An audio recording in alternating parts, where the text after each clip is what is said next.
With the ruling party ZANU-PF at the moment, muri kuonekwa kunzi moita maclashes pamusoro prophecy yakaitwa naHubert Angel.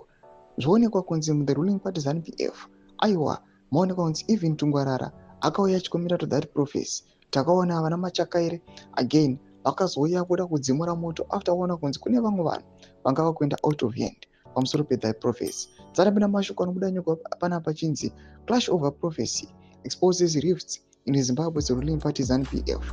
Chitiko chavhundutsa vanhu kuti wasubscribe like on the bell icon. Tibina muzim breaking news amudanyira chiti.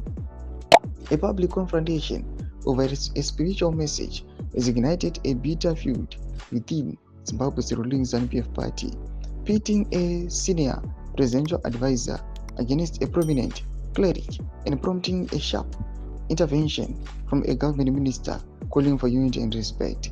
Without naming the presidential advisor directly, Minister Machakaire issued a clear call for discipline. In quotes, "You see, even Machakaire, I don't just stop anyway to insult people," he said, drawing a contrast with the recent rhetoric. He criticized individuals who ran recklessly, seeking to insult and sow discord among people, emphasizing the party's official stance. The ZANU-PF party wants us to remain united, not to insult people, but to respect those who have done great work, Machakaire stated firmly. The controversy began with a recent prophecy by well-known cleric prophet Hubert Angel. In his message, delivered without naming any individual, Angel called for national peace, encouraged respect for the existing hierarchy, and warned against any attempts to seize power by force.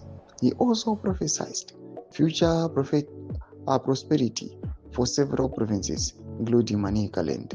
Ndo mashoko anobuda chagwa panguva ino achionekwa kunzi that prophecy ndo iri kukonzeresa chaos munyika yeZimbabwe. Pena comment section medu mudza mafunguro emuri kudi pamusoro pe these developments. Pena comment section medu, subscribe or like, on the bell.